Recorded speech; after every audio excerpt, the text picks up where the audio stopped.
Tonight's guest is a philosopher concerned with the current state of our culture, its irrationalities, subjectivism, and self-destructive altruism. He traces it all back to one man and the solution to one woman. Vegard Martinsen, welcome to the Cave of Pillars. Thank you. So, on the menu tonight, we have an overview over the philosophy of Immanuel Kant, whom I think you have described as highly destructive. Yes. And I am especially eager to highlight in his impact and the consequences of his impact within culture and aesthetics. And parallel to this, we'll be talking about Ayn Rand, her philosophy of objectivism, and how it could be an antidote to Kant's influence. And we'll especially take a look at her book, The Romantic Manifesto, which I think might help create a new renaissance. Now, we've had some complaints that we've had too few female guests on our show. So I hope you're up to giving us the female perspective. Well, I'm not a female guest, but perhaps Ayn Rand can provide a female perspective on these very important issues that you mentioned. Right. Now, first off, it's fair to let the viewers get to know you a bit. So, you are a philosopher concerned with objectivism. When did that start? Well, I started becoming interested in society and things that went on in the early 70s. And Right. I started reading and I became interested in economics. And then I thought, well, economics is not a primary. There are more deeper issues. And then I entered philosophy. I started reading philosophy and I came across Ayn Rand. And I started reading her and I was shocked by what I read in her books, because this couldn't be true. I started reading her in 1973, I think, when I read The Fountainhead, yes. This is amazing. I mean, you grew up in a social democracy, Yes. and this is the heyday of Yes. Marxist-Leninism. Yes, yes. And you start reading Ayn Rand, Yes. who defends capitalism Yes. and egoism. Yes. I read The Fountainhead in Norwegian in 1973, I think, and then when I started at university in 1975, I saw her books in the bookstore at the University of Blindern. Really? Yes. And there were shocking titles like The Virtue of Selfishness and Capitalism, the Unknown Ideal, and Atlas Shrugged. Yeah. So I started leafing through these books in the bookstore and I was shocked. How could this be true? This is quite the contrary to whatever I've heard in all my life. Yeah. But I bought the books and I read them one after one and I couldn't argue against them. Because the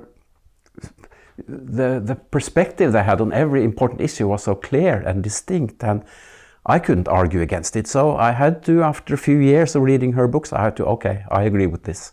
So I can say that I started reading her in 1973 and I became an objectivist in 1984, I think. Right. So it was a 10-year period when I was reading her books, Wow. trying to discuss her ideas with people who were in agreement with her and people who did not agree with her. And after almost 10 years, I said, okay, she's right. Right. And since then, I've learned lots more about her philosophy and about other philosophers. I studied philosophy at the University of Oslo. I was a teacher. I taught philosophy for a few years, and I've been also writing on cultural issues, Right. philosophical subjects, and something close to economics and things like that. It's more about how ideas influence history and how ideas influence the culture. So it's more history of ideas. And you called me a philosopher. I wouldn't say that. I say that I'm a writer interested in philosophical subjects. Right. Okay. So, how was the reaction then when you started to discuss Ayn Rand's ideas with people? Well, they didn't agree, but after a time they were not interested in discussing with me anymore. And I didn't think that they had good arguments against the views that I had taken from her. Like what would they typically say? Well, they said, of course, the government has to run the schools and the hospitals. Like a given? Yes. And I said, well, what about if why can't private institutions and companies start hospitals and schools? And they were opposed to that. They couldn't accept that at all because we have to have the so-called unit school, enhetsskolen, as they say in Norwegian. Yeah. Everybody had to have the same kind of education. Right. But I thought, well, people are different. Perhaps they should have different, well, whatever, for different people. Right. But they were opposed to that.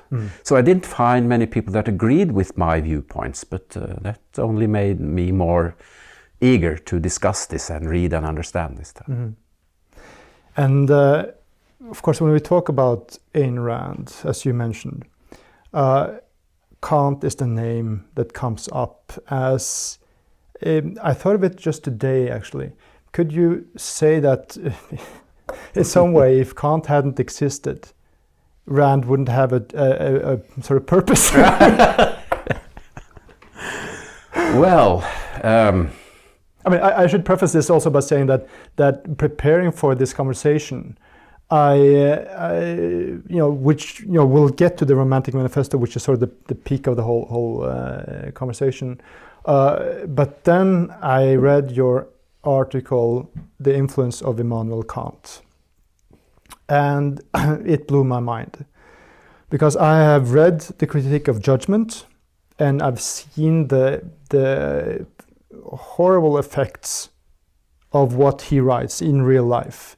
I see the connection there, but I hadn't fully understood the whole context of the Critique of Judgment in this broader philosophy.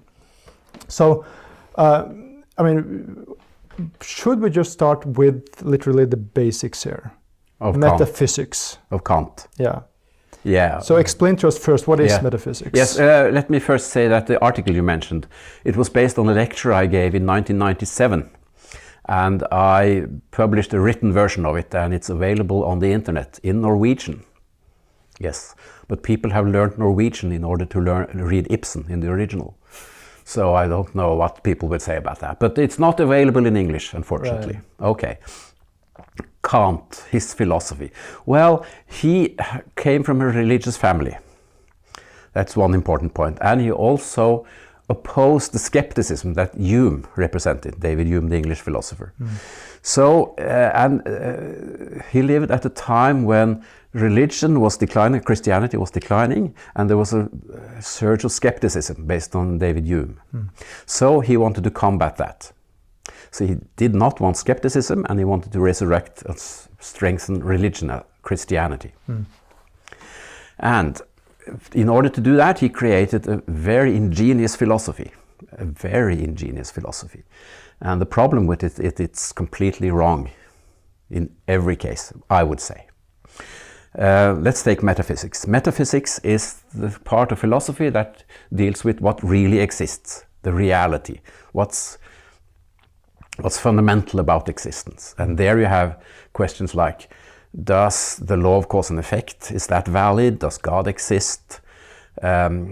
Is the reality that exists something that exists independent of us, or is it dependent on us, or on God's consciousness, for instance? An Aristotelian will say that existence exists independent of us, and Ayn Rand is an Aristotelian, by the way. But Kant says that we can't really know anything about really exist. We can only know what it looks like for us. We cannot know, as the German formulation, we cannot know Ding an sich. We cannot know how things really are. We can only know how things look for us, Ding für mich. We cannot know how reality really is. We can only know how it looks for us. So what he's saying is that objective reality is unknowable. Yes. How does he argue that point? Why is it unknowable?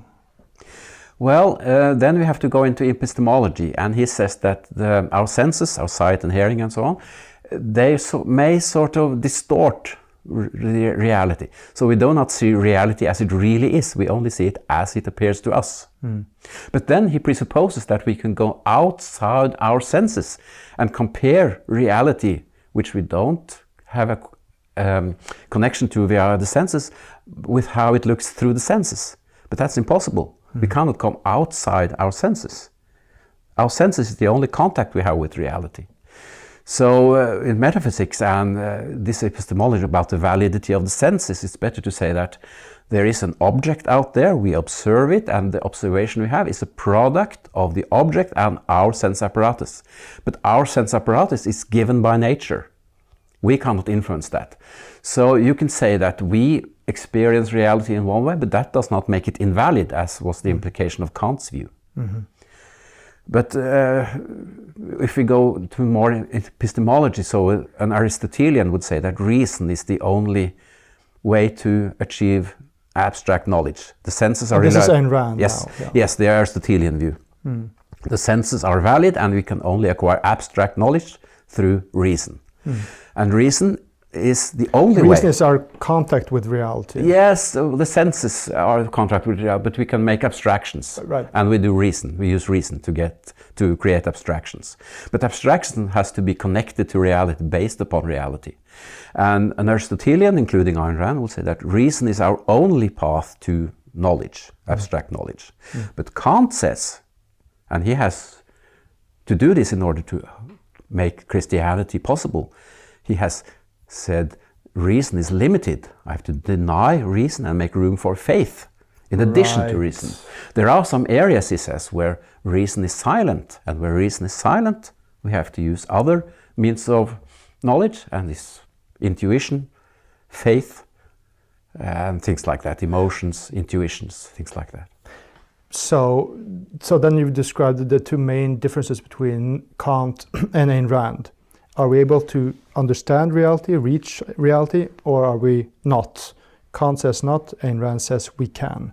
And I just wanted to be clear about why it is so important to talk about this, is that all of this thinking influences the way we, for example, paint, or write, or sculpt, or do all of these things, yes. The basic philosophical premises. Yes. And what struck me when I've read the Critique of Judgment, I read your article and I see the continuation of his thought ending up in the Critique of Judgment. So if there's no objective reality, we cannot know reality. That is connected to what he says in the Critique of Judgment, where he clearly states that if you know what you are doing, then you are not creating art. And if we cannot know reality, we cannot know anything. Right, exactly. Yes. So that's why you get that situation today where people say you cannot learn art. Yes. Because empiricism has been completely discredited. Yes. And this leads to subjectivism, where people say, well, it may be true for you, but it's not true for me. Yeah, and this is also what Munch says. What was the example? I think he talks about how, these people don't understand that the sky can be experienced as green. Exactly. Yeah. That's the Kantian. Yes. I mean, I want to emphasize this, that these are so great abstract ideas, but they have specific consequences in life. Yes, they have. And they are really quite detrimental, the Kantian ideas. Yes. Because if people base themselves upon reason, they can argue and come to agreement or disagree. If they leave reason outside, then how should you deal with other people? And Ayn Rand has written an article, Faith and Force. If you base yourself on faith, you cannot convince another person, my faith should be your faith. I can give you a logical argument. Logic and reason is more or less the same thing. But if you leave reason outside, you have to have faith, and my faith and your faith. Well, how do we agree? Well, and we know that religions have been fighting each other. Religious war is a well-known concept. And this is what Ayn Rand then argues against. Yes. Only reason. Reason is the only way to abstract knowledge. Right. And we can't trust our senses. And we can't trust our senses. Yeah. Yes. I mean, there's so many implications of this. I mean, there's a bunch of case studies I wanted to sort of throw in your lap here. Okay. One thing is, it was a wonderful trip I did with Bork Nerdrum and a couple of others. We come to Rotterdam. We're going to see a wonderful portrait of the Apostle Lucas by Rembrandt. So the painting is not there. And it turns out that Bork Nerdrum had seen it there several times. First time, it was hanging very beautifully. After the second time, the Rembrandt research project had discredited it. It wasn't Rembrandt anymore. So it was just hanging on a normal wall. Okay. and now it was gone. There was no postcards there, nothing, because the signature was invalid suddenly. Okay.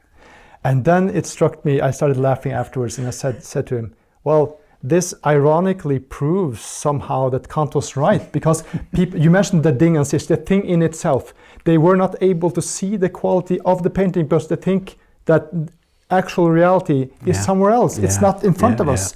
But they were standing with a masterpiece right in front of them, and they couldn't see it. Okay.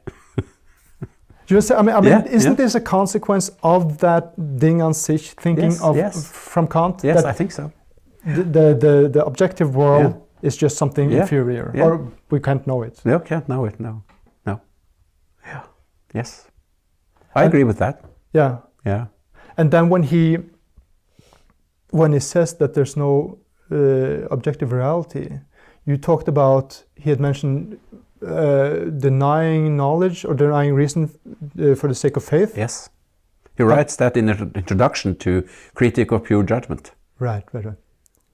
And excuse me, Critique of Pure Reason. Right. Yeah.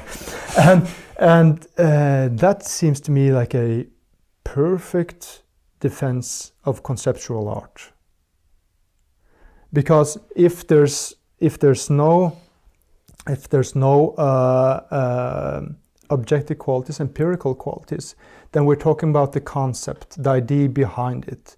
Because the actual execution of the work is completely irrelevant, right? And I guess Ayn Rand would strongly disagree with that viewpoint. Yes.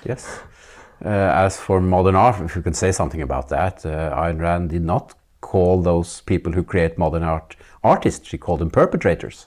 Right. Because what they create is not art. It's just, well, in the best case, it's decorations. And she put them in two categories, the Jackson Pollock kind and the Mondrian kind. The Jackson Pollock kind she called messy, and the Mondrian kind she called neat. Neat okay. And messy. That's the two categories, so-called modern art. Okay. Neat and messy. And so what Ayn Rand tries to do then is to restore respect of knowledge. Yes. Real knowledge became based on observation and logical analysis of what we have observed. And reason is the only way to knowledge. There's no knowledge that is not based upon reality, the senses, and reason. Right. If you claim something is knowledge which is not based upon these sources, it's not knowledge at all. Yeah. In your article, then, The Influence of Immanuel Kant, you emphasize very strongly that he does not use any examples, and he even says that examples are not serious as a basis for philosophy. Yes. Yeah. And I think this has, strong implications for my field. I mean, obviously for a lot of other fields too, but I speak from my vantage point here. Yeah. If there are no examples, then you cannot compare yourself to anything, and then you get this lack of a hierarchy of quality. Yeah.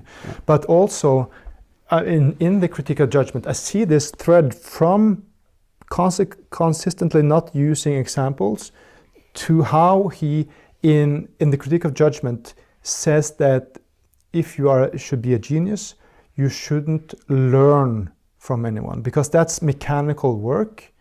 That's just something you can sort of do. You if you know A, B, C, you get D, E, F, or so. And that cannot be the work of a genius. So I think one of the major problems with the impact of Kant's philosophy in what is, I don't call it art, but that's Rand's terminology now. The main problem is that people think they should not be in contact with other people who can teach them anything, or that they can do it, but sort of keep a distance. Because you have to keep your originality. Yes. And of course, my or classical figurative painting is based on that you study earlier examples. Yes. You learn from them, and you try to bring them into hopefully a better product. Right? Yeah. That's so strange. That within painting, I see it so often that people want to learn this classical Greek, basically, way of thinking. Yeah. But they think like Kant. Yes. You see? Yes, Kant. And it's a complete short circuit. Yes, the fundamental Kantian ideas are everywhere. Yeah. They are everywhere. They saturate every field. Yeah. Every field. Even people, academics, philosophers who think they are Aristotelian are really Kantians. If they have the idea, oh, we can't know reality as it really is, then they are a Kantian. If you think we have to do our duty, you're a Kantian. If you think egoism is outside of morality, you're a Kantian. If you think that morality really is an enemy and you should not, well, you have to have some fun on the side and, well, you should be moral, at least say that you're moral. There was one guy I heard on the radio several years ago. He talked about a well-known Norwegian writer. And this guy said, so-and-so, this writer, was a very moral person, very moral person. But morality has nothing with how you live to do. Has nothing. Yes, he said that. I heard him say it. I can say who the two people were, but I won't say that on the tape. So this guy said, so-and-so was a very moral person, but he was a bastard in his way of life, how he treated other people. And he said, morality has nothing to do with how you live your life. Yeah. And that's Kantian. So Kant is everywhere. And even people who have never heard of Kant, who think they're not Kantian, are Kantian. Yeah. So Kant is everywhere. The only major figure is not Kantian, is Ayn Rand. Right. So that's one of the reasons why people look down on her and why she has this difficulty in getting through to be regarded as a serious philosopher, because she does not share the Kantian basic standpoints. She's completely non-Kantian. And in a field where in a culture where Kant rules everything, of course it's difficult to get on the inside. Yeah. What does Ayn Rand do to rectify the influence of Mr. Kant? Ayn Rand was a system builder. She created a whole system of philosophy, and she talked about all the major branches of philosophy, which are metaphysics, epistemology, ethics, aesthetics, and politics. And she gives a complete philosophical validation for major viewpoints and standpoints in all these branches. Right. So she rescues metaphysics on an Aristotelian basis. She bases her epistemology on the senses and reason alone. No openings for faith or intuition or revelation and stuff like that. She has a pure egoistic ethics. You have one life, live it well by being honest and productive and do not initiate force. She has a politics which recommends pure unregulated capitalism. The government should do only the police and the courts and nothing else. And military, of course, and nothing else. Not the hospitals or the roads or the schools and stuff like that. And in aesthetics, she says important things about what works of art are and what they do and what they should do. So she has a complete philosophy with major advances in all branches of philosophy. So especially, and I think she is most original maybe in aesthetics, maybe, because that reality exists independent of anyone's consciousness. That's sort of common sense. That reason is the only road to abstract knowledge is sort of, okay, common sense. That the free market, capitalism, provides prosperity, that's common sense. And egoism, well, that's been sort of talked about in ancient Greece. But her view on art is completely new. I don't know anyone who has said so many important, insightful things about art and what art is and what the art does than she has. And this is this wonderful little book, The Romantic Manifesto, which was published 50 years ago this year. Right. And that, I have to say, I did start it a couple of years ago, and I really couldn't grasp it. But now that we decided to do this conversation, it was really amazing to read.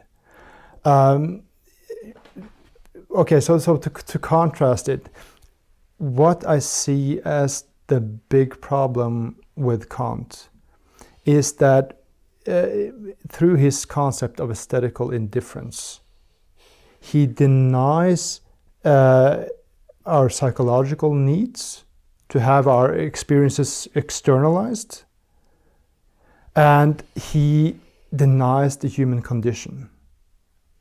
Because anything that is sentimental, is barbaric, has no place in art. Yeah. It's a completely altruist perspective. But Ayn Rand brings that back, right? So when we get to the Romantic Manifesto, first of all, why does she use the term romantic? Well, there was a period on the 19th century where you had lots of writers who were called romantic. It was from, let's say, 1820 to 1890 or something like that. There were many authors who were called romantic. So then it was a period in history, and it was the later come naturalism, and so there was a period, and she defines this school of writing more fundamental than other writers who have called it as it's works that puts weight on the emotions, the emotional state of the characters.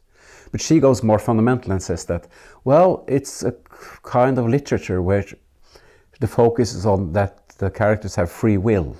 Right. This is when she mentions volition. Yes, volition, free will, yes. Because emotions, you have emotions, I have emotions, but they are a result of previous thinking we have done. Yeah. Emotions are not given by nature. Emotions are results of earlier thinking. But thinking is what you do yourself. You choose to think. So if, let's say... I'm sorry, I get so eager. Okay. Because it's today, it's normal to think, oh, if you really feel it, then it must be right. But if that is based on perverted or sick or wrong values, then... Let's take an obvious example. Let's say that you are Swedish and I'm Norwegian, and there's a football match between Sweden and Norway. Norway wins, of course. The Norwegian is happy, you are sad. We have different emotions based on the same fact. Right. Because we have previous thinking that is different. You are supporting the Swedish team, I'm supporting the Norwegian team. Right. So you think, you choose values, and when these values are experienced reality, oh yes, this is good, you feel joy and happiness. And if they lead to failure, you feel sadness and despair. So these romantic writers, they did not focus on the choices, not in the way they talked about their craft, their books, or their literary critics did not focus on that. But Ayn Rand goes deeper, she said. The fundamental is people have volition. Yeah. So in these kinds of novels, people think, they choose, and they experience triumph or despair or negative results of what they do. And they experience emotions. The earlier critics focused on emotion. Ayn Rand goes deeper and focuses on volition. So she says that romantic literature is a literature which focuses on volition. And this is where she talks about how literature then should not be didactic, but it gives you somehow a moral ideal or something to stretch for. A novel, this book is called The Romantic Manifesto, and the subtitle is A Philosophy of Literature. Right. So it's primarily talking about literature. Right. Sorry, what was the question again? Now, I mean, when we're talking about romanticism, she says that it shouldn't be didactic. Yes, I remember. Yes. She says that a writer should show, not tell. She should show how things goes with the person he or she creates. Right. She should not tell you that, he did that because of that, and that you, the reader, should learn so and so. You should just show. A work of art is an object of contemplation. You should look at it, read it if it's a book, enjoy it if it's a play, listen to it if it's a piece of music, and you should enjoy it. Yeah. It's a an object of contemplation. And what the artist has done, that he has a fundamental philosophy, and he has created this work of art on the basis of his philosophy. So there's a philosophy in the work. Right. The artist has a philosophy, and she goes a bit into something called sense of life, which I can say something about a little bit later if you want me to. Yeah. But there's a philosophy from the artist, which he puts into the work. And when you look at the work, read a book, experience music, listen to music, see a painting or a sculpture, that philosophy in that artwork speaks to you. So if it's the same, more or less the same philosophy as you have, you like the work. If it's a different philosophy, you might not like it. I know like is not the right word to use here, but I think people get the impression of what I'm talking about. Let's say something you see, Scream by Edvard Munch. I would say that that's a great painting. It's very skillfully done and things like that, but it's not my philosophy. Right. That is a person, if you can call that figure a person, who is living in anguish and despair and thinks the world is a terrible place. And if you think the world is a terrible place, you think that's my kind of painting. I like that painting. I don't like that painting, even if I can say it's skillfully done, right. Because it speaks in a way that doesn't connect to me. So when you evaluate a painting, you have to make it, or an artwork or a novel or whatever. There's a difference between what is the work trying to say and how well does it say it. Right. That's a moral evaluation versus an aesthetic evaluation. Right. And I would say that the aesthetic evaluation, my evaluation of Scream, is that it's a good painting. But the moral evaluation, this is a word I don't recognize at all. This is not my world. But other people can have the opposite reaction. They can say, oh, this is how I see the world. Right. So when you paint something, you paint, this is how I view the world. This is my world view that is in the painting. And this seems very contrary to Kant again. Yes, of course. In the sense that for example, I guess it's Hume of the standard of taste. He also talks about a certain kind of indifference, but it's a completely different indifference. Because he says that you shouldn't dislike a painting because you dislike the painter, for example. Something to that effect. Yeah. And that's not kind of, but that is what Kant does. He says, if you, it doesn't matter how skilled you are, if you paint something which is pathetic in the true sense of the word, then it's bad. It doesn't take into consideration if it's successful in being sentimental or in being dramatic. It says, thou shalt not do that. Yeah, exactly. Yes. And Rand tries to bring back that point from Hume, or at least a similar point that you. I mean, tell us what she says about Hugo and that Victor Hugo, the novelist, in that regard. Oh, it's her. Yeah, her favorite writer is Victor Hugo. Yeah. And if I can broaden a bit here, the most respected and admired author in the world today is William Shakespeare. Right. He was a bit earlier than Hugo. He was an Englishman who died in, I think, 1616. And he's very popular today. He's played on stages all over the world. And he is a nihilist. Shakespeare is a nihilist. In his plays, there's no connection between how good and moral the persons are and how their fate will turn out during the play. Uh-huh. So you can have a good person, it goes bad with the person. You can have a bad person, it goes bad. Or also the opposite. You can have a good person that gets killed and a bad person that survives and becomes happy. Uh-huh. So, but some people would then say that, well, couldn't that be just a description of how things basically are? Well, yes and no. But there's a line in Hamlet where Shakespeare said, okay, you shouldn't take the author as a spokesperson for the person in the play. But in Hamlet, one person say, we can't have justice because then everybody has to be flogged.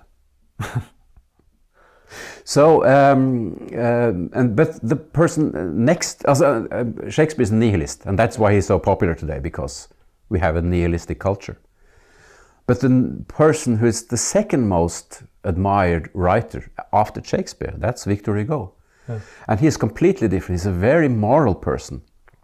You can see that his books, Notre Dame, Les Miserables, Toilers of the Sea, there are good people who more or less, well, not quite, but succeed. But they are good, decent people who do the right thing. Mm. And they often succeed, okay.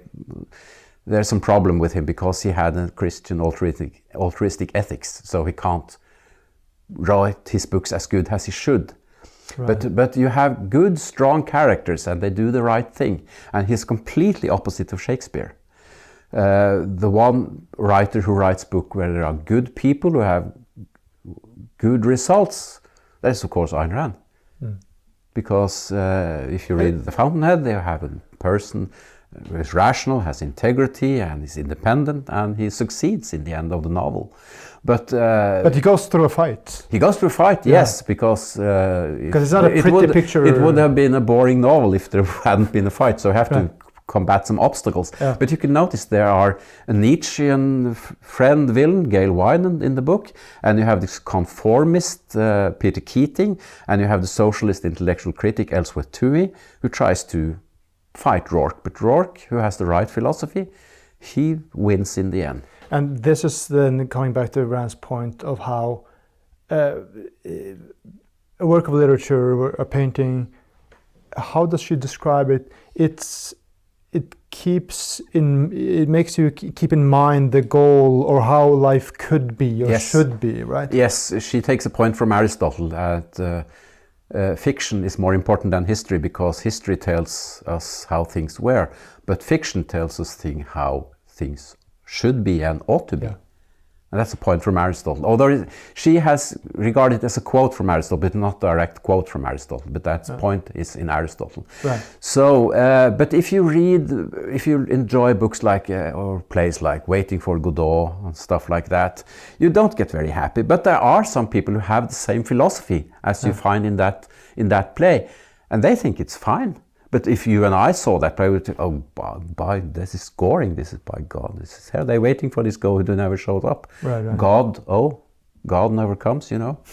Okay. Well, we need art. We need works of art because every human being has a philosophy, sort of. But the philosophy is a big abstract thing, and we need something that can keep this philosophy as an object almost. Yeah. So therefore we have to have art because it concretizes philosophy. It keeps our philosophy alive. So we have to contemplate art because it keeps our philosophy alive. Without art we couldn't keep our philosophies alive. And that's why if Hegel says maybe we'll come to a society where people no longer will need art, that's complete BS. Well, he talks about that politics takes over completely, so, and that you can recognize it in the current situation. Man has a need for art. He must have art. But so the point is that this becomes how does she say it? Concretization of metaphysical abstractions. You think her definition of art? Yeah. Art is a selective recreation of reality in accordance with the artist's metaphysical value judgments. Now, what does that mean? Yes. Okay, art is a selective recreation of reality. Start there. Yes, I was going to stop there. So here's where I, in a very pedagogical manner, interject that. Yes, I was going to stop there. Yes. A selective recreation of reality. Yeah. Okay. So she rejects. I mean, that was an amazing thing reading the Romantic Manifesto again. I had some idea of where she was going, but it blew my mind also to read how she emphasizes the eternal perspective. That's where you need to go, not the journalistic reproduction, not naturalism, but eternal principles.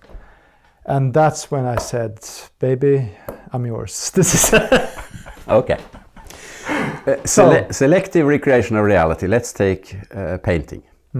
And let's say you paint something you have seen in reality. You paint a building or a human or an animal or a landscape or whatever. You have seen it in reality. But when you paint it, you select the things that are important to you. You select a specific landscape, a specific person with specific qualities, or you select some sort of fruit, an apple, an orange, and things like that, or a vase.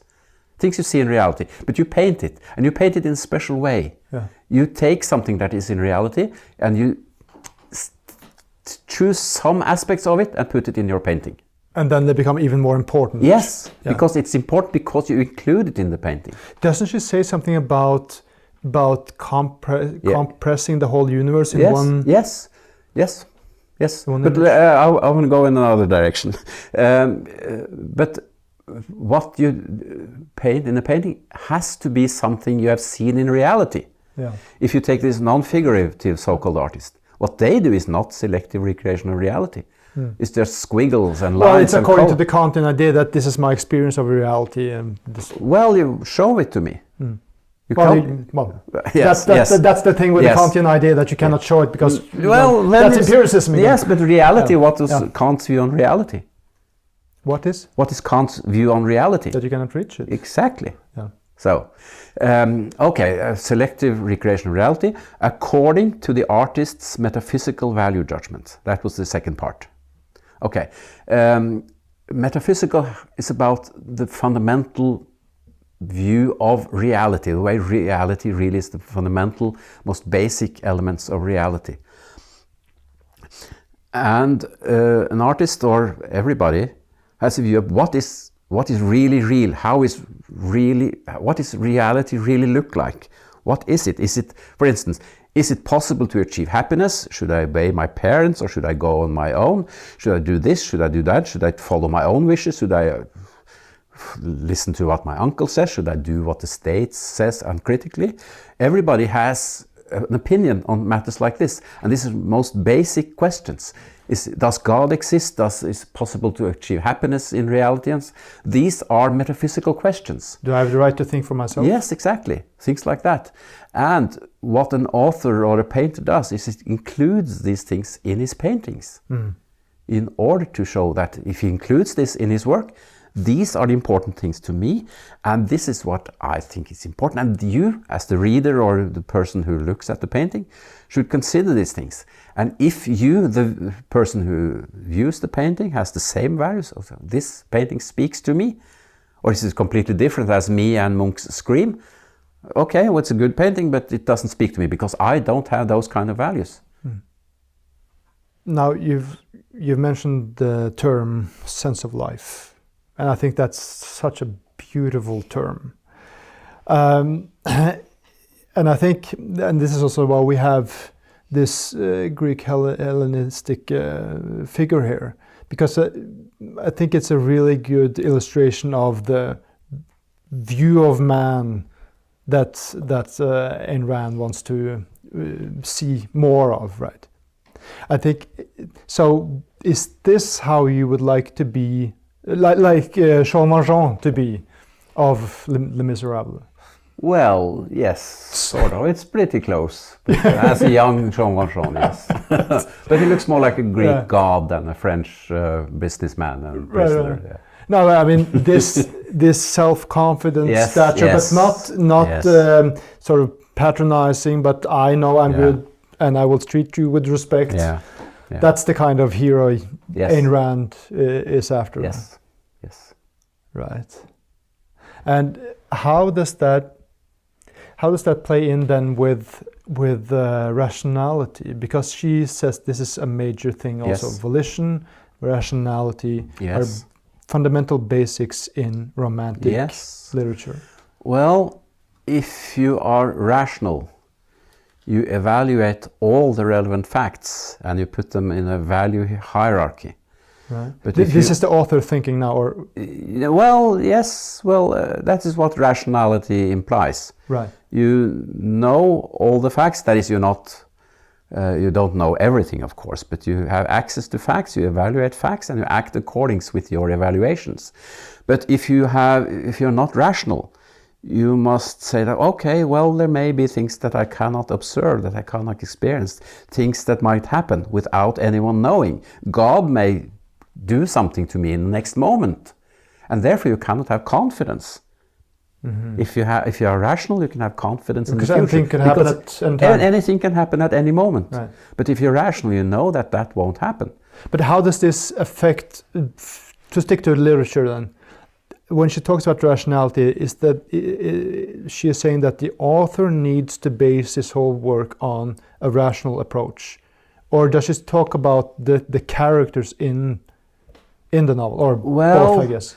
I think that for a successful novel, the author should know the plot in advance before he starts writing. He should know how the plot develops, because he has a point in writing the novel, and he creates the characters and their interaction in order to illustrate some points. That's why he writes the novel. Right. So he has to be knowledgeable of all the facts that goes into the book. But he doesn't have to make all the persons rational.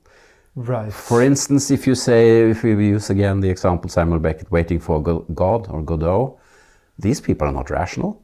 Right. Godot, they have never met him, they don't know if he will show up, but the whole play is about these two guys waiting for this man who never shows up. Right. And is that an interesting play? Well, I don't think so. I've seen it, but it's not interesting. And so the fundamental importance for Rand is narrative. She wants to tell a good story, yes. And in order to do that, she has to create characters that are somewhat similar but somewhat different, and there must be conflicts between these characters. She thought that Henrik Ibsen was a very good plot creator. His plots in his plays are very good. Yeah, he's the only one specific living person that she mentions in any of her books, or novels, I think. Really? Yeah, no. She mentions Ibsen. Yes.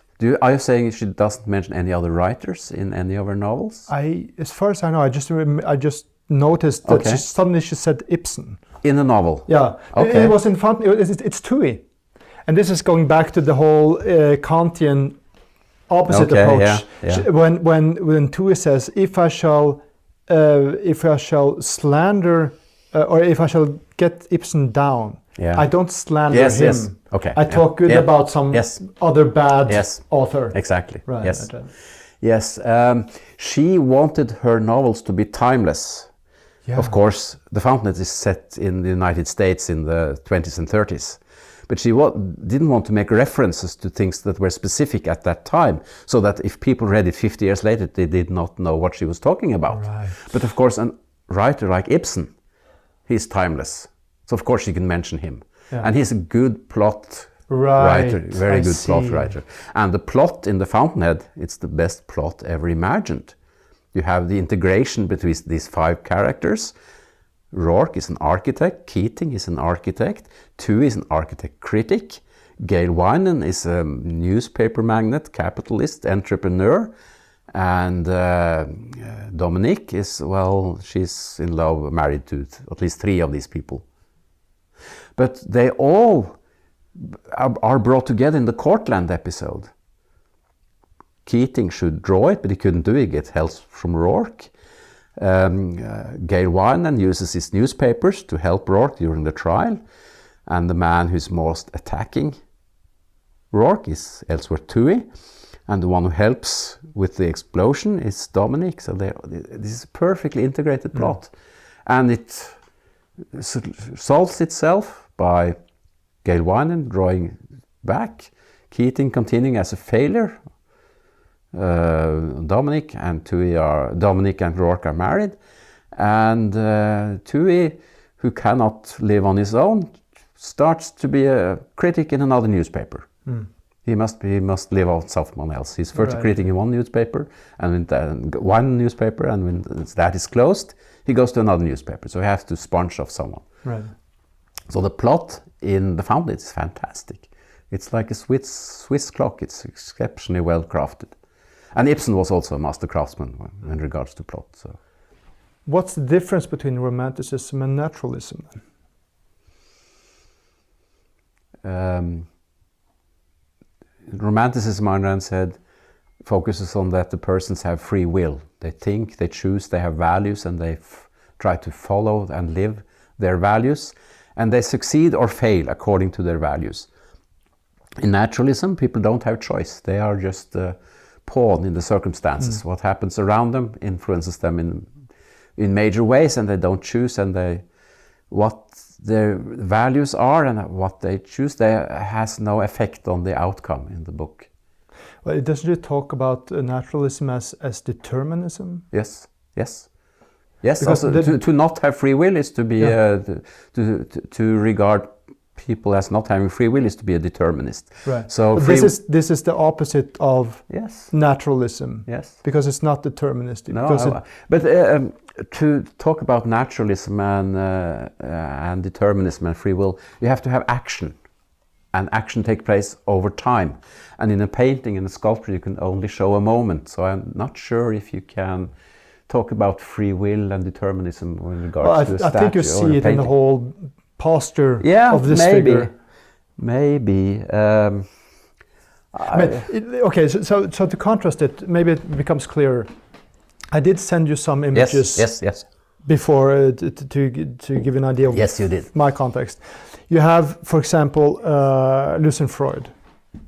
Yes. And there you have this completely passive, very Kantian, indifferent figures just lying there. Yes, I think I know what you're talking about. Right. Yes. And if you contrast that with what you're seeing here, do you understand what I'm saying? Yes, I did think about that. And this is I myself trying to think about that. How does that figure of these not very beautiful people illustrate determinism versus free will? If you see a statue like that, or Michelangelo's David or something like that, people will think, wow, that was a beautiful person. I would try to be like him. I would try to be like him. I will do what is necessary to be that kind of man. Right. But if you see those paintings you sent to me, nobody thinks, oh, I want to be like that. Right. Nobody wants to be like overweight and, just lying on the couch. Completely passive. Yes. So I think nobody wants to be like that. So if people become like that, as this painting show, they must have just, okay, I don't care with my life. It's not my choice. I just eat potato chips and watch TV, and I'll be overweight and fat and ugly. Right. And that is why I don't think someone chooses to become overweight and fat and ugly just because they think, okay, well, I can't help it. This is what this fate has in store for me, so I just have to accept it. Right. So maybe those paintings in a way can illustrate determinism. I think so. Yeah. I think so. Because there's no, speaking of Rand's virtues, there's no pride there. No pride. No ideal. No. And I think this is a really, this is what I call depressionism. What she calls naturalism, I just call it depressionism, because everything is. This is a really clear-cut example of Rand's point that what you do is not just some kind of indifferent painting. You present some kind of an ethic, right? And when you look at these paintings, you think, this is absolutely not what I want to be. This is what I want to be, as you just mentioned. Yes, exactly.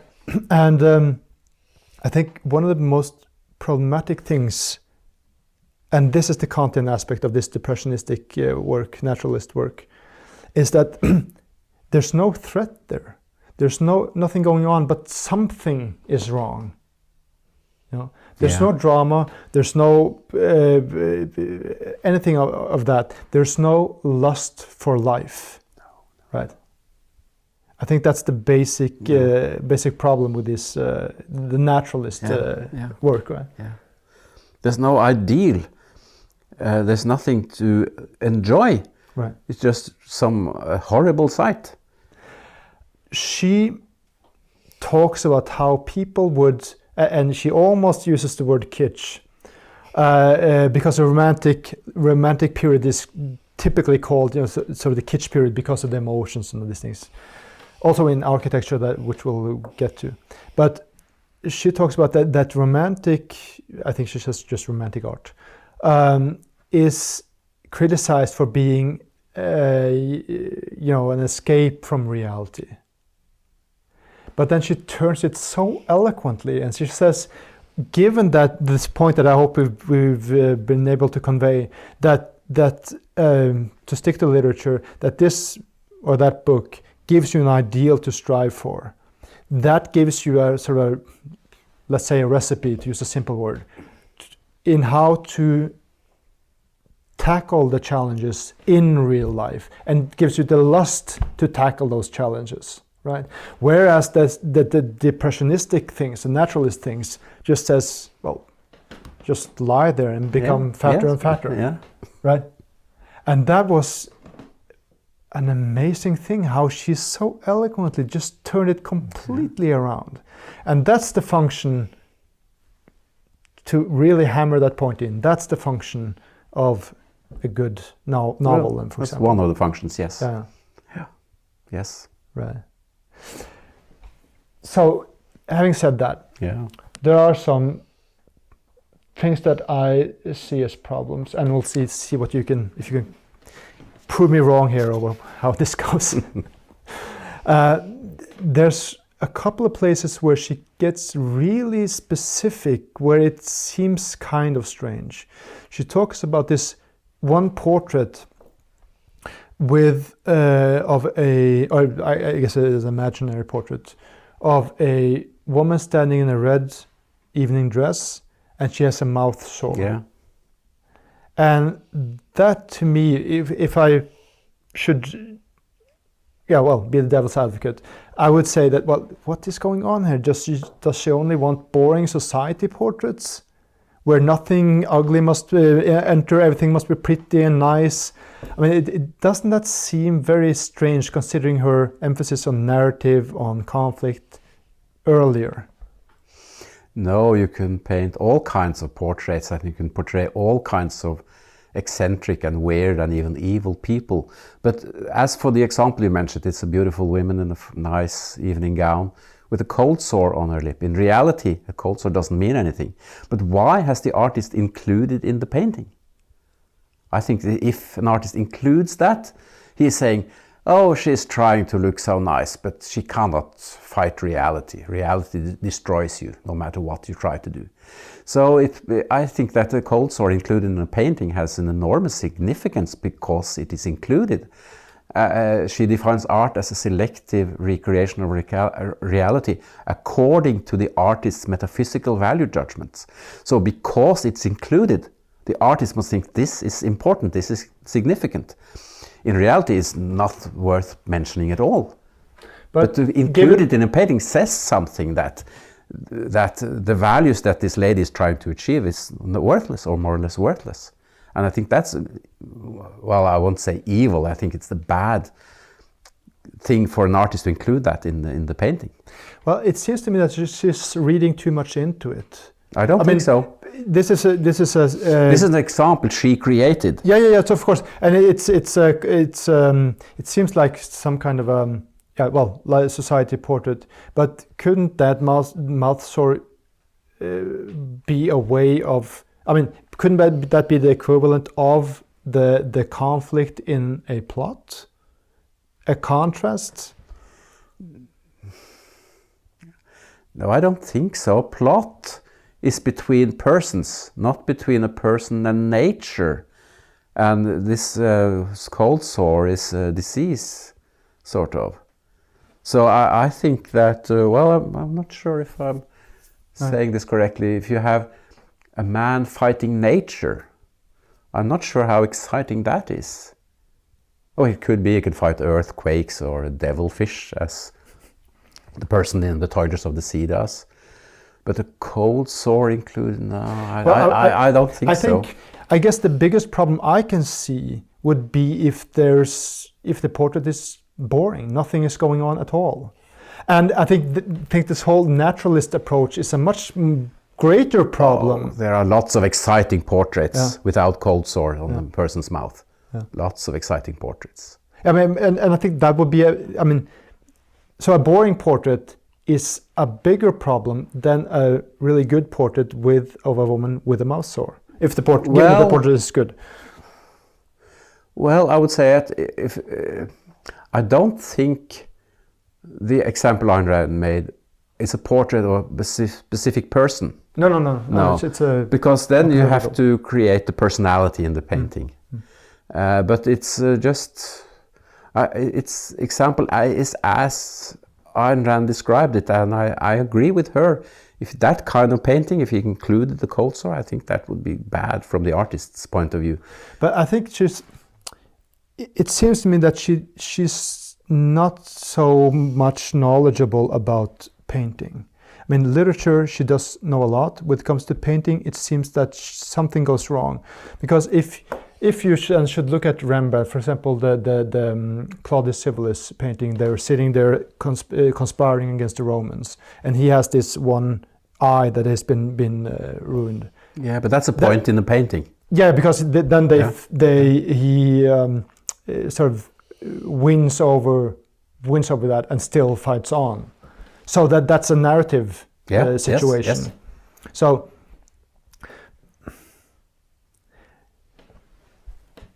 Okay, so what about that? There's another example. She contrasts a Greek sculptor, with a medieval sculptor. Yes. And how the Greek sculptor elevates man through the posture and all of these things. Yeah. Whereas the medieval sculptor would then see man as sort of crippled or whatever. Yes. And because then the sculptor has chosen to present man as such. Yeah. But then what about Quasimodo? Yeah. But he's not the only person in the novel, and Hugo has created him because he wants to show that Esmeralda is unavailable to him. And it's the same trick as Rostand does in Cyrano. Cyrano has this big nose, and therefore Roxane cannot love him, he thinks. And I think, but Victor Hugo also created extreme characters, and this gypsy girl and Quasimodo. Well, we talked earlier about you can have strange people, you can have people die, and that you can have a deformed person in a book. Of course you can. So I don't think it's wrong to include a person like Quasimodo, and I don't think it's in conflict with Ayn Rand's aesthetics to have such a person in this book. But it seems to me that she's disregarding the execution, because you could make some hunchback, medieval hunchback, if there was an exceptional sculptor at the time with that look in his eyes that says he wins over being a hunchback. Yes. But then that's not the example that Rand uses anymore. I would have loved Ayn Rand to have written 1,000 pages more about aesthetics, and I guess she would have discussed these things you bring up. But I don't think this point either is in contrast to Ayn Rand's view on art and how art should be. I think this is completely consistent with a good work of art. And you have deformed people in other plays. For instance, Richard in a Shakespeare play is a hunchback, and you have Little Eyolf by Ibsen, who is lame. And there was a period when there was normal in literary works to have people have a physical deformity to show that the personality was not quite good. So that happens, and I don't think there's anything wrong with that. And there's nothing wrong with Quasimodo. If it has as a function in the narrative. Yes. Basically, that's what you're saying. Yes. But then she mentions Vermeer. And I think this is an example I really react to. Because in essence, she's saying that he's a good painter because he uses pure color and clear lines, and that sort of equals a pure mind and clear thoughts, so to speak. And I think when she says, and she rejects or criticizes Rembrandt for blurring the outlines and for distortions, because that's sort of irrational or whatever. And I think that becomes very simplistic. I mean, almost a bit childish, because I mean, when it comes to clear, and you have also Capuletti here, who was a favorite of Ayn Rand's, and I think you could see not on the same quality. Obviously, Vermeer is a great painter. Don't misunderstand me. Yeah, Ayn Rand described Vermeer as the greatest painter ever. Right, but the similarities would be then that Capuletti uses his very clear lines and really clear colors. Now, I think what she misses are some really fundamental issues. For example, this Rembrandt's blurring. This is a known technique to blurring outlines so that you don't get cutout figures. So that you can, in painting, so that you can get three-dimensional form, and then the figures become more alive and they can react to each other, and you get a stronger narrative. So she seems to completely fail to understand the function of that technique. Well, yes, I would say I don't know much about painting, but I tend to agree with you. Right. Yeah. Yeah, because given... Yes, I understand. I think you are right. Yeah, because given this really is the strength of Romantic Manifesto. Given her emphasis on narrative, the importance of plot, logic, causality, not casuality, as in naturalism, it's like she suddenly completely forgets that when it comes to painting. Yes, I wouldn't use as strong language as you did, childish and things like that. But I think your criticism is valid. Yeah. Yeah. So we move on? Yes. Well, that was boring. You didn't expect that, did you? No. What's going on here? No, but okay. Let's pretend that we disagree. Because my beef is that throughout history, the signifiers of really mediocre painters also is clear lines and strong colors. Yes. Because it becomes almost Kantian, it becomes paint on canvas, objects or detached objects put together on the canvas, like with Cappelletti here. I mean, I think this, obviously compared to Matisse, this is much better, but compared to Vermeer or Rembrandt, it's... Yes, I agree with you. It's strong. I agree with you. Big problem here. I agree with you. And that's why what I think is so strange, that suddenly she sort of, I'm using simplistic language here, but suddenly she falls completely into the Kantian aesthetical indifference. Because there's no action here. There's no logic, there's no causality, there's no action, there's nothing going on. Yes. I wish I knew more about painting, but I tend to agree with your points. Right. Yes. There is a problem also, I think, with her view on architecture. I mean, we're obviously talking about the Fountainhead with Howard Rourke. And so let me present the case for Howard Rourke as the perfect Kant-Hegelian poster boy here. So he talks, I think, I might be wrong, I'll give you that, but as far as I remember, he talks about creating out of himself. It sounds very Kantian that the genius gets things out of himself. He doesn't get... Wait a minute. He doesn't... Now I see you're reacting here. He doesn't get the input from outside, but it comes from him. Now, second point, he is extremely concerned with originality. That he should not copy older styles, and for example, rejecting old formulas. Columns are completely meaningless because form follows function, and there is a strong Hegelian strain there in that he implicitly says that you have to follow your time. But what then about independence? One of her primary virtues. Okay, so follow the time. Well, I think the point there is that you should use the technology and the materials available at your time and not imitate earlier constructions with newer materials. Well, this is Kant and Hegel. Well, in that case, they were right. It's not so that if Kant and Hegel says something, it's necessarily wrong. No, but this ties back to the whole thing where it's not that it's not, that there's a difference. It's physically possible to emulate Greek architecture because you have stones, you have the tools, etc. It would be physically impossible to balance the sun on top of the earth. That would be physically impossible. So in the case of using Greek architecture as a model, if you can do that or not is an ideological problem then. I mean, that's where I see Rourke as sort of involuntarily Kantian or Kant-Hegelian in that sense. You have to be original, you must not do what was done in earlier times.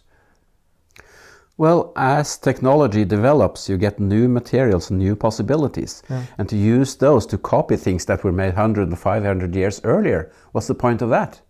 Well, what about judging the quality of the building on its own but if you terms? can create something new, why create something new? Why not create something new and good instead of copying things that were already done? Well, if you... How can you be original if you copy something? But that's the whole essence. Then that is an ideological standpoint, which is, I mean, this is the essence of the Kantian genius, that you have to be original. That is the imperative. I mean, Kant doesn't say, well, okay, from a different perspective, if you are able, I've mentioned this before in other contexts, if you're able to create an exact copy of a Rembrandt painting, or a Vermeer in this case, then that is not just some, well, left-hand work. You need to know a hell of a lot of things to be able to make that copy. Yeah. So being unoriginal demands really a lot of knowledge. Do you mean copy an existing painting so there are two copies of the painting available? You make an exact similar painting. Why should you do that? Because the point is, if those two are of the same quality, then they should deserve the same respect. Yeah. Yeah. But she then seems to imply that, well, if this is of the same quality, no, it's not of the same quality after all, because it's been done before. And that's the Hegelian zeitgeist and Kantian originality imperative.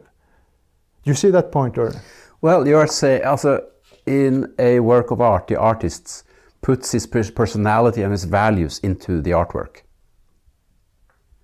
And you are saying that the guy who copies Vermeer, then he must have the same personality and exactly the same values as Vermeer. Isn't that highly unlikely that two persons have exactly the same value judgments, the same view of reality? Well, isn't that the point that Ayn Rand makes with her novels, then, that this becomes an ideal to follow? And so people who have similar ideas, this is what you've been talking about earlier, people who have similar sense of life or metaphysics, similar, but not exactly the same. No, but this is I mean, of course, I doubt you would find someone make an exact copy of Vermeer. But that was your example, wasn't it? That would, I mean, it's the same thing that with D'Arconio, who says everything good comes from money. It's an exaggeration to make a point. Yeah. If you are able to judge the quality of the work independently, and not think, well, it's been done before, that's completely irrelevant, because you should be able to look at the quality of the actual work. Yes. Right. And I would say if you can paint in Vermeer's style, that would be good. But exact copy of a Vermeer painting, I don't see the point. But isn't that impressive? I mean, it's impressive. Yes. But what you're interested in is not, that was impressive. If you see a dog walking on his hind legs, that's also impressive. But so what? No, but I mean, if you have someone who is the world champion in skiing, whatever, and someone manages to run that distance in the exact same time, isn't that impressive? Yes. Doesn't that demand a lot of work? Isn't that man extremely fit? Yes.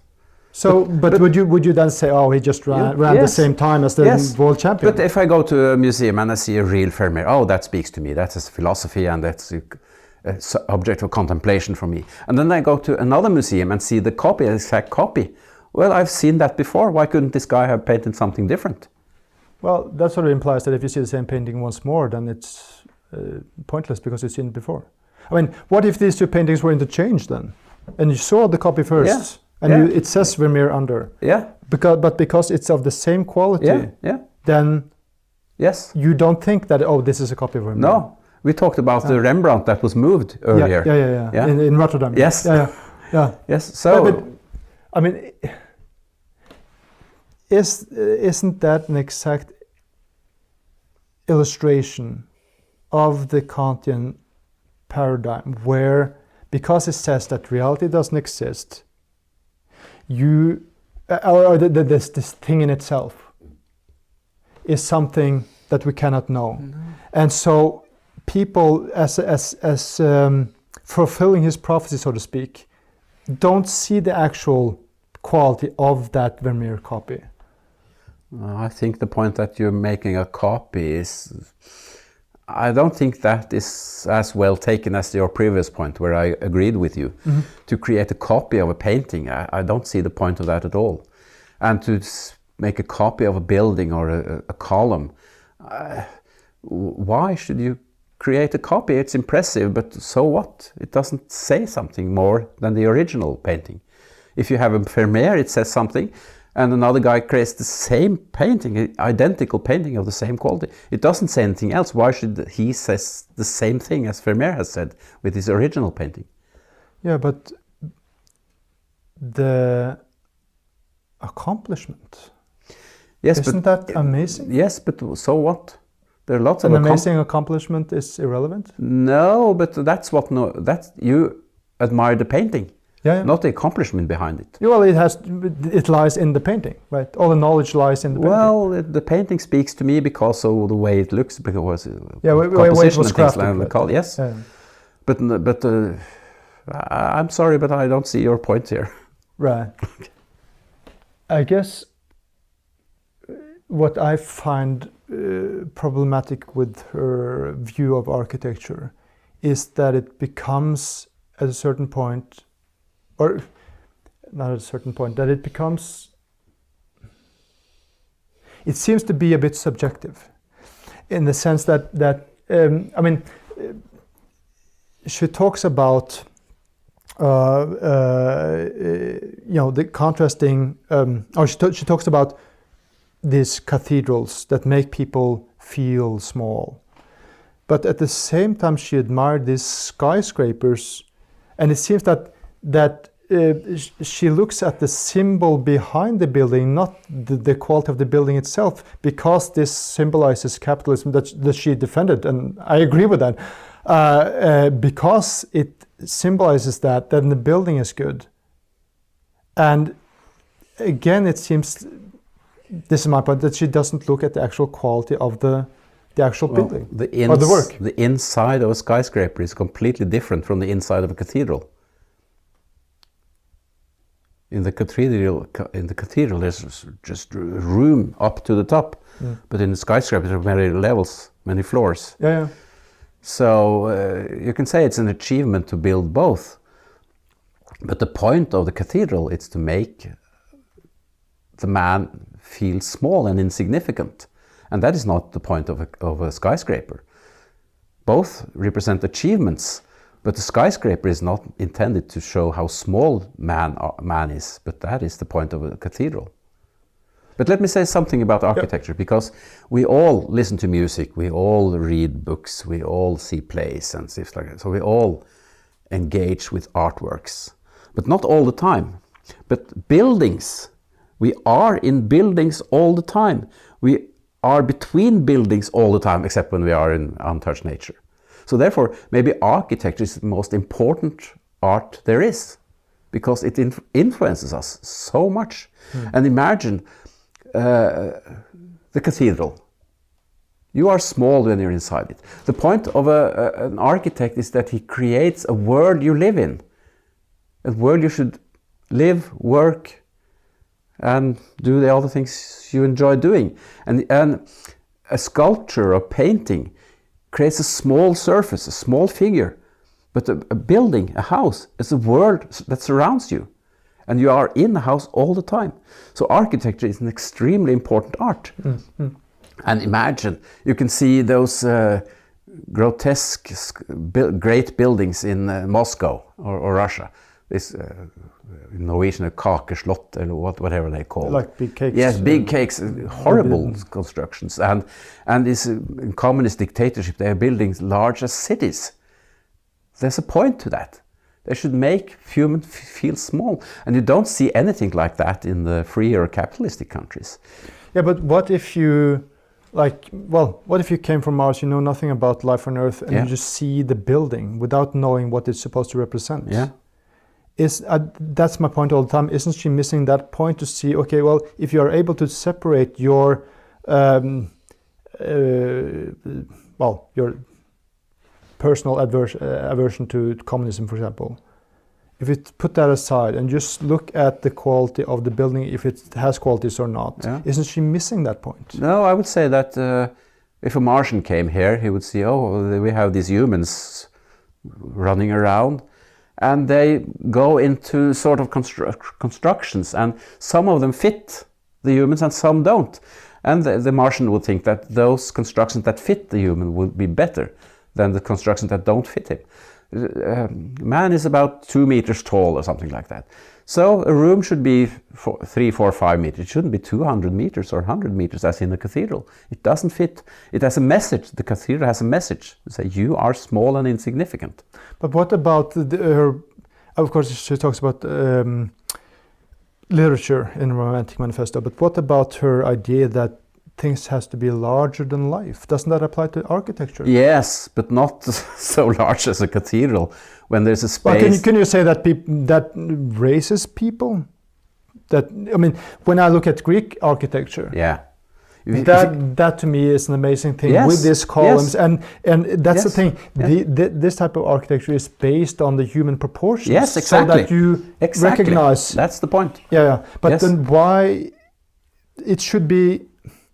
I mean, in the same way that Ayn Rand, as far as I understood, it's been said about her, or if she said it herself, takes Aristotle and sort of clarifies him, improves him. Yes. Couldn't Rourke do that with the Greek architecture? And combine. We talked about this in the post team. Yes. To combine, Pantheon with Palazzo Vecchio or whatever, and create an even better classical architecture. Yes. Maybe an architect who based his work on the objectivist theory of architecture could do that. I don't think Rourke could do that. Rourke is a person who acts in the Fountainhead, and he has certain personal views on how architecture should be done, how buildings should be, and he constructs buildings in the way he wants them to be. They're expressions of his personality. Another architect, basing on the same objectivist theory of architecture, would have another personality, and he would construct other kinds of buildings. There's no contradiction there. But isn't there, though? Because, I mean, if Ayn Rand should think like that as a writer, I have to express my personality. Yeah. Well, that is of no help if the logical structure between the figures doesn't work. Yes. I mean, she has to take that into consideration. That comes in as something that she has to relate to, and not just think that I want to express myself in this or that way. Well, she described her books as, these are the people I want to have as friends. These are people I want to meet. This is friends I will have social interaction. You don't want to meet the people in Dostoevsky's house. No, you don't want to meet them. And of course you would like to meet Jean Valjean, and he's larger than life, but he's not 20 meters tall. No, well, of course. No. Obviously. So you can have lots of different architects with different personality that construct totally different buildings, and they're all consistent with the objectivist theory of architecture. So this drawing here is the cottage studio by Frank Lloyd Wright that he made for Ayn Rand. Yes, they knew each other slightly, and Ayn Rand admired him, and he admired her. And he said about the Fountainhead that you tell the truth and you'll be probably burnt at the stake as a witch. Well, that was okay, but that was insightful. Okay. Now, what I'm thinking about, my beef then with Rand on architecture is that, as I see it, she looks at the symbol and not the quality of the building. And with this type of architecture, I think the mistake that she makes is that she comes to America. America is capitalism, freedom, and this type of architecture. So she sort of conflates that. And but the irony is then also that that this is the type of architecture that you would see in the medieval ages, where irrationality was sort of the cult of the day, right? Okay. So I think if she should really think what kind of architecture represents libertarianism or my way of thinking, wouldn't it be the architecture in America of the late 1800s? I mean, isn't this what typically? Well, Ayn Rand also says that this is the most libertarian period in American history. Yes, she said freest and not libertarian. Oh, okay. Yeah. But as for this suggestion by Frank Lloyd Wright, it was never built, was it? No. And have you seen anything that Ayn Rand said about this suggestion, this proposal? No. Do you? No. I don't think she would have liked it. I don't like it. It's sort of it looks sort of like Falling Water. Right, that building. Yes, that's Frank Lloyd Wright's most well-known building. Right, it's close to Pittsburgh. So I visited it a couple of years ago. Right, so I've been there. Because you were. Yes. And Falling Water is a gorgeous building, and it fits perfectly to the landscape and the mountains and the woods surrounding it. Yeah. But that thing there, I don't know the surroundings. I don't know how it fits into the nature, into the mountains, into the woods around it. So I have no idea how it works. But it's not the kind of place I would have wanted, and it wasn't built, so I don't think Ayn Rand liked it much either. I don't know that. That's just my speculation. Right. But this is, I think, she likes Falling Water. Falling Water is my best known building. Let's just a sketch for something that looks like that and see if she wants it. And she didn't. It wasn't constructed, so it wasn't built. So I think it had to do with also with the price. Well, there's a story about that. She said something, it's cost too much, and then he said, well, just go out and make some more money. Okay. But she wasn't interested. Okay, so but the point is that a building should be a place to work and live that fits humans. That is a good place to be in. And that says something about the size and the design and the plane structure and things like that. And that is what the objectivist theory of architecture is. It doesn't say that you have to build skyscrapers and you can't build things that have ornaments and things like that. It should fit humans. So imagine a place like Taj Mahal. It's an attempt to create heaven on earth. It's a beautiful place. I don't think that's something an objectivist architect would not have created if he wanted to create something like that. Right. Because you could see that as creating an elevated existence. Yes, exactly. An elevated view of how man could live. Right. So, I think it's fair that we end this with a fanfare for Ayn Rand because she's been an amazing, of an amazing importance to me. Yes. Why should a painter, an author, someone who works within culture, engage in her philosophy? How can it benefit them? Oh, there's so much to say about that. Short answer. Well, first of all, she wrote 4 amazing novels. Yeah. And you get a great literary experience by reading them. She's a great novelist. She's also an original thinker and philosopher in the Aristotelian tradition. Aristotle did lots of things in philosophy that were correct and true, but not quite. He was sort of influenced by Plato. And you can say with good reason that Ayn Rand completed the Aristotelian project. Okay. That is not saying that she just filled in some gaps here and there. With some cement. She made major new contribution on in metaphysics, stating the primacy of existence versus the primacy of consciousness. Yeah. We have to start somewhere. You either start with existence or with consciousness. Earlier philosophers had done one or the other, but Ayn Rand stated explicitly, and she said, you have to start with existence. She said, the senses give reliable information, and reason is the only way to abstract knowledge. In ethics, she said that man's life is a standard of value. Everything that makes man's life better is good, is morally good. And everything that harms man's life is morally bad. Right. In politics, she insisted on individual rights. Every individual has the right to freedom, to run his own life, to decide what is good for him, and to act as long as he doesn't initiate force against other people. Right. And in aesthetics, she said, romantic realism is the right literature. And paintings have to be of something that is recognizable. It can't be just squiggles and squares. And she's a fun read. Read her. Read Ayn Rand. The best thing you can do. And if you have read her, read her again. Thank you. Thanks for having me. Thank you for coming to the Cave of My Palace. pleasure. And thank you for watching. Remember, you can support our channel at caveofpalace.com. I'll see you next month.